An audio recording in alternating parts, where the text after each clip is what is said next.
Behind me, we are in other section of the temple, and this is a sleeping Buddha. It's a huge sculpture of a sleeping Buddha, and I think, I believe it's representing longevity. 我哋而家喺另外一個佛寺嘅位置裏邊，喺我後邊咧就係一個睡佛啦，好大嘅睡佛。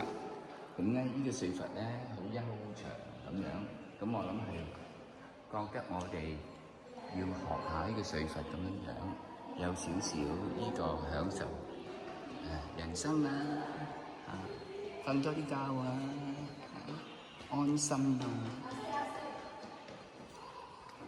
咁希望大家各位都好似呢個睡佛咁安安心心咁去一覺好瞓，又可以長命百歲。